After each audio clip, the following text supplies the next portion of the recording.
மாதம்தோறும் 4 million பார்வையாளர்களை சென்றடையும் நமது நியூஸ் டைம் டிஎன் சேனலில் உங்களது விளம்பரங்கள் இடம்பெற வேண்டுமா? உடனே தொடர்பு கொள்ளுங்கள். 7603836167. உங்களது பிசினஸை அடுத்த கட்டத்திற்கு கொண்டு செல்ல எங்களுடன் இணையுங்கள்.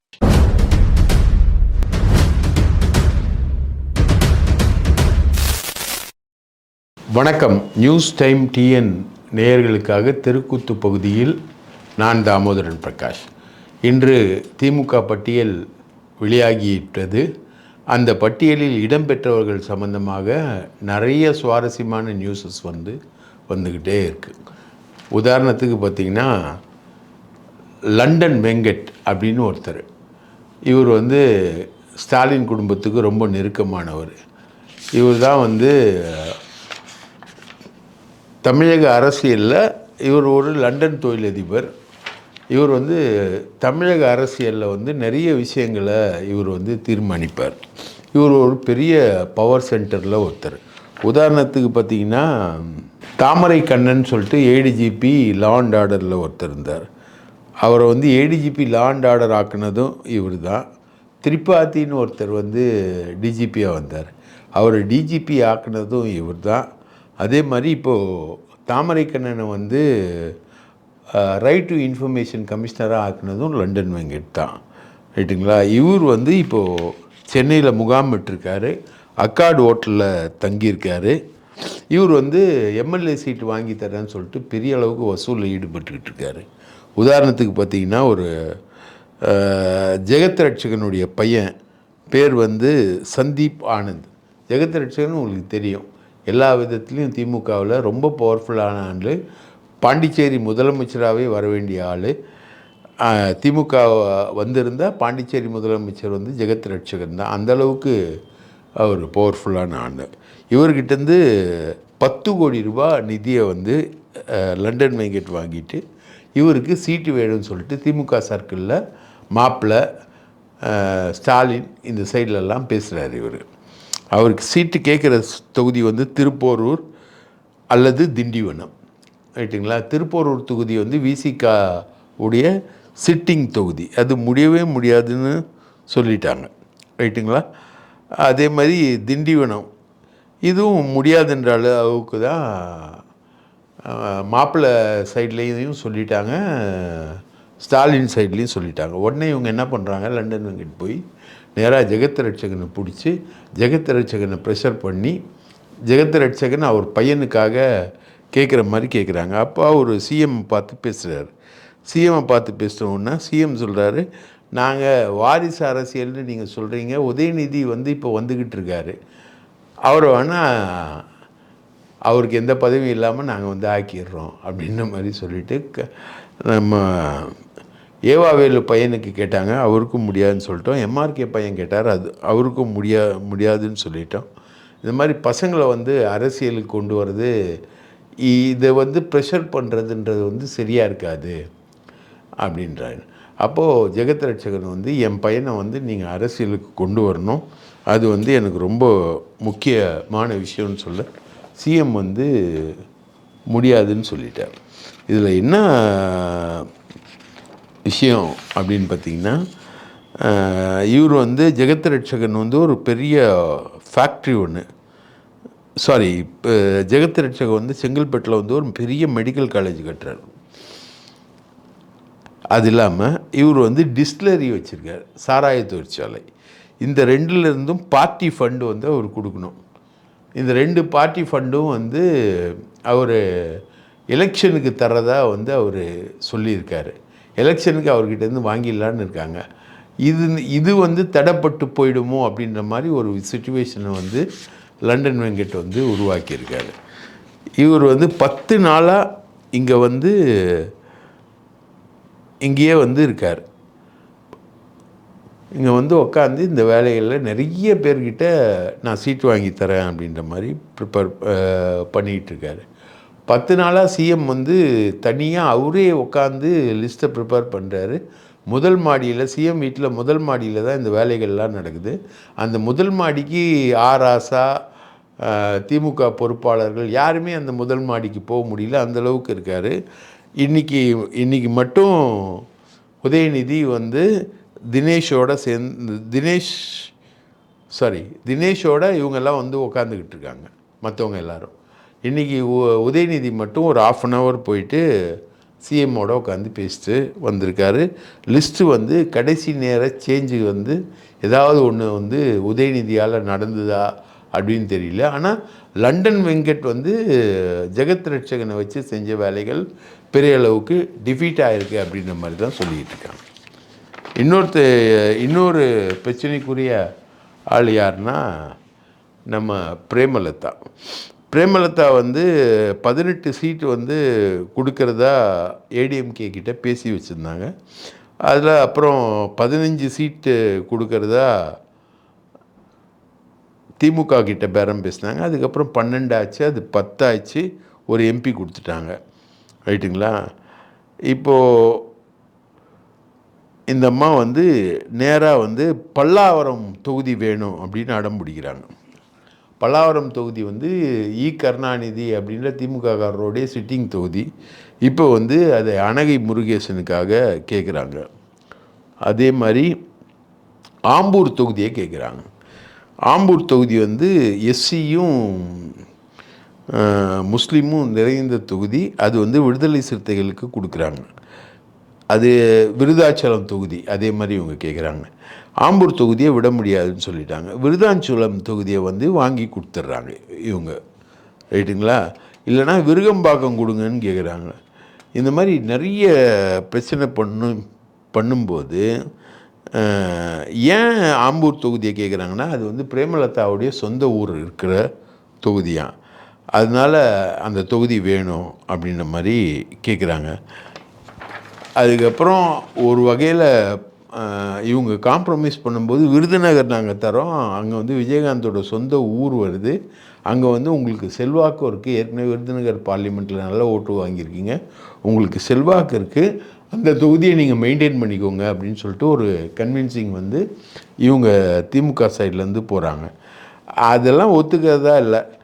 நான் வந்து வேணும்னா நீங்கள் எம்பி பதவி கூட வாங்கிட்டீங்களே ராஜ்யசபா அப்படின்னா, நான் எம்பி பதவியை ரிசைன் பண்ணுறேன் அப்படின்ற மாதிரி ஒரு பொசிஷன் வந்து அங்கே வருது. அப்புறம் அவங்கள கூப்பிட்டு காம்ப்ரமைஸ் பண்ணி ஆம்பூர் தொகுதி இல்லாமல் அதுக்கு பக்கத்தில் இருக்கக்கூடிய குடியாத்தம் தொகுதியும் விருதாச்சலம் தொகுதியும் வந்து அவங்களுக்கு கொடுத்து அவங்கள வந்து செட்ரைட் பண்ணியிருக்காங்க.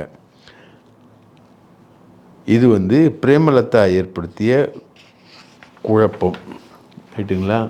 அது மாதிரி காங்கிரஸோட வந்து பெரிய அளவுக்கு தொகுதிகளில் பெரிய அளவுக்கு பிரச்சனை வந்திருக்கு.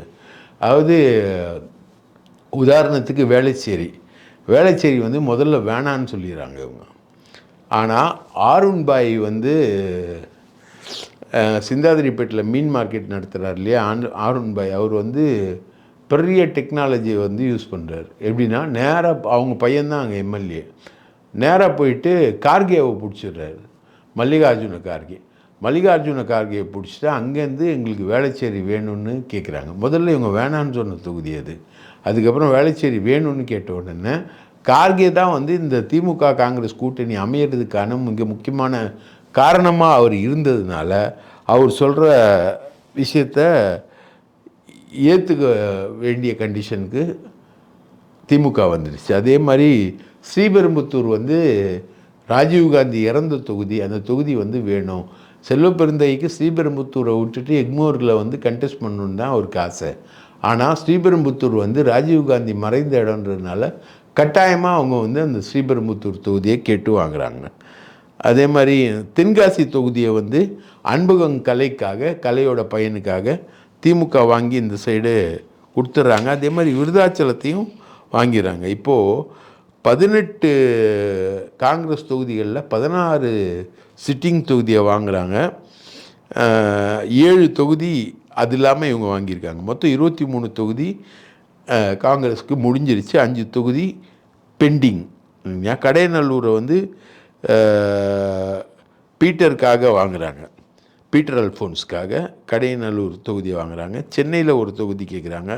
வாசுதேவநல்லூரை வந்து லெனின் பிரசாத்னு சொல்லிட்டு செல்வப்பெருந்தகையோடவே இருக்கக்கூடிய ஒரு ஆளுக்காக வாசுதேவநல்லூரை வந்து அவங்க வாங்குகிறாங்க. எஸ்டிபிஐ வந்து நன்னிலம், அதே மாதிரி செல்வகுமார்னு சொல்லிட்டு முத்தரையர் இனத்தை சங்கத்தை சேர்ந்த ஒருத்தருக்கு சீட்டு கொடுக்குறாங்க. அவர் வந்து நத்தம் தொகுதியை கேட்டு வாங்குறாரு. நத்தம் தொகுதி வந்து நத்தம் விஸ்வநாதன் மினிஸ்டர் நிற்கிறாரு அப்படின்னு சொல்லும்பொழுது இல்லை அங்கே எங்களுக்கு சாதி செல்வாக்கு அதிகமாக இருக்குதுன்னு சொல்லிட்டு அந்த தொகுதியை கேட்டு வாங்குகிறாங்க. தமிமுன் அன்சாரி வந்து பாபநாசம் தொகுதி, கருணாஸ் வந்து சிவகங்கை தொகுதி, இதை வந்து இவங்க கேட்டு வாங்குகிறாங்க. சரிங்களா? அதிமுகவில் வந்து லீமா ரோஸ், அதாவது நம்ம லாட்ரி மார்ட்டினுடைய மனைவி, அந்த அம்மாவுக்கு வந்து லால்குடி தொகுதியை கேட்குறாங்க. வில்லிவாக்கத்தில் வந்து ஆதவ் அர்ஜுன் ரெட்டின்னு மருமகன், மார்ட்டினோட மனைவி வந்து லால்குடி, மார்ட்டினோட பையன் வந்து சார்லஸ் வந்து பாண்டிச்சேரி. இப்படி வந்து வித்தியாசமாக மார்ட்டினுடைய குடும்பம் வந்து முழுக்க நிற்கக்கூடிய ஒரு தேர்தலாக இந்த தேர்தல் மாறி இருக்குது. வைகை செல்வனுக்கு பாவம் தொகுதியே இல்லைன்னு சொல்லிட்டாங்க. அதே மாதிரி 4 சிட்டிங் எம்எல்ஏக்கு வந்து சீட்டை வந்து மறுத்திருக்காரு இவர். ஒரே ஒரு முஸ்லீமை தான் போட்டிருக்காங்க, சம்சுதீன். ரைட்டுங்களா? முன்னாள் அமைச்சர் ராஜலட்சுமி சங்கரன் கோயில், அது வந்து நான் கான்ட்ரவர்ஷியல் அம்மா, எந்த விதமான பிரச்சனைக்கும் போக மாட்டாங்க. அந்த அம்மாவுக்கு வந்து மாவட்ட செயலாளர் எதிர்ப்புனால சீட்டு வந்து கொடுக்கல. மாணிக்கம் தாக்கூரோட மாமனார் வந்து போய் தாவேக்காவில் சேர்றார். அவர் சேர வேண்டிய இடம் அதானே. மாணிக்கம் தாக்கூர் யார்? தாவேக்கா காங்கிரஸ் அலையன்ஸ்க்காக பயங்கரமாக முயற்சி பண்ணவர். அவர் போக வேண்டிய இடத்துக்கு போகிறாரு. ஏசி சண்முகம் தான் ஒரு ஜோக்கு. எடப்பாடியோட சண்டை போட்டு சீட்டே கொடுக்கல அப்படின்னோடனே மதுரை மத்தி தொகுதியை வாங்கிட்டு வராரு. மதுரை மத்தி தொகுதியில் வந்து அவர் ரெட்டையிலை சின்னத்தில் நிற்கிறார். இன்னொரு தொகுதி வந்து பிஜேபி கொடுக்குது அவருக்கு, பிஜேபியோட தொகுதியில் ஒன்று கொடுக்குது. அங்கே வந்து அவர் தாமரை சின்னத்தில் போட்டி போடுறார். ஒரே கட்சி ரெட்டையிலையும் தாமரை சின்னத்திலையும் போட்டி போடக்கூடிய ஒரே ஆள் வந்து எங்கள் அண்ணன் ஏசி சண்முகம் தான். இப்படி ஒரு சாதனையை அவர் பண்ணியிருக்கார். நாகப்பட்டினம் தொகுதியில் வந்து மனிதநேய மக்கள் கட்சி ஜவாஹிருல்லா வந்து போட்டி போடுறார். அது அருமையான அந்த தொகுதியை வந்து அவருக்கு ஆளூர் ஷானவாஸ் கிட்டேருந்து வாங்கி நாகப்பட்டினத்தை வந்து மனிதநேய மக்கள் கட்சி ஜவாஹிருல்லாவுக்கு கொடுத்துருக்காங்க. இப்படி திமுக வந்து தன்னுடைய லிஸ்ட்டை வந்து அனௌன்ஸ் பண்ணிகிட்ருக்காங்க. அதில் இவ்வளவு பிரச்சனைகள் வந்து நடந்திருக்கு. இதை மீறி முதல்வர் வந்து ஒரு பெரிய அளவுக்கான ஒரு முடிவு எடுத்திருக்காங்க. தேமுதிக வந்து ஆரம்பத்திலேருந்து கடைசி வரைக்கும் ஒரு பெரிய பிரச்சனையாக தான் இருந்திருக்கு. தேமுதிக காங்கிரஸ் இந்த 2 கட்சிகளும் திமுகவுக்கு மிகப்பெரிய தொல்லையை கொடுத்து தான் இந்த பட்டியலுக்குள்ளேருந்து அவங்க வந்திருக்காங்க. ஆரம்பத்திலேருந்து இவங்களால தான் திமுக கூட்டணியில் ஒரு மிகப்பெரிய பிரச்சனை வந்து ஏற்பட்டிருக்கு. கடைசி வரைக்கும் பிரேமலதா வந்து மிரட்டலில் தான் வந்து இந்த இதுவை முடிச்சிருக்காங்க. இப்போ காங்கிரஸ் வந்து தொகுதிகளில் ஓரளவுக்கு ஃபைனலைஸ் பண்ணிவிட்டு இப்போது டெல்லிக்குள்ளே உட்காந்து அவங்க பேசிக்கிட்டு இப்போ மீட்டிங் வந்து அங்கே நடந்துக்கிட்டு இருக்கு. அந்த மீட்டிங்கில் வந்து ஃபைனலைஸ் பண்ணிவிட்டு அவங்க வந்து அந்த தொகுதிகள் எல்லாத்தையுமே அனௌன்ஸ் பண்ணுற கண்டிஷனில் இருக்காங்க. ரைட்டுங்களா? பெரம்பூரில் வந்து முழுக்க பாமக வந்து நிற்கிது. பாமகவுடைய ஓட்டு ஸ்ட்ரென்த் எவ்வளோன்னு முழுக்க தேடி பார்த்தா கூட பாமகவுக்கு அன்புமணிக்கு ஓட்டு போட வந்து அங்கே இருக்கக்கூடிய பாமகவினரே தயாராக இல்லை. அந்த கட்சி உறுப்பினர்களுடைய எண்ணிக்கை பெரம்பூர் சட்டமன்ற தொகுதியில் இருக்கக்கூடிய பாமக டச் பண்ணக்கூடிய உறுப்பினர்களுடைய எண்ணிக்கை வெறும் 150 பேரை வச்சுக்கிட்டு விஜய் வந்து அங்கே விஜயை எதிர்த்து பாமகவை வந்து களமிறக்கி இருக்கிறார் ஆதவ் அர்ஜுன் ரெட்டி. விலை வந்து 50 கோடி ரூபாய் வாங்கியிருக்கிறதா, அன்புமணிக்கு கொடுத்ததா வந்து தகவல்கள் வந்து வந்துக்கிட்டு இருக்கு. இது வந்து பெரம்பூர் நிலவரம். ரைட்டுங்களா? இந்த மாதிரி இப்போது 2 முக்கியமான ஏடிஎம்கே விஐபிஸ்க்கு வந்து சீட் இல்லை. ஒன்று வந்து செம்மலை, இன்னொன்று வந்து பழைய சபாநாயகர் தனபால். 3வது 3 பேர் வைகை செல்வன். ஒன்று செம்மலை, இன்னொன்று தனபால், 3வது வைகை செல்வன். 3 பேருக்கும் சீட் இல்லை. ராஜலட்சுமின்னு ஒரு முன்னாள் அமைச்சர், அந்த அம்மாவுக்கும் சீட் இல்லை.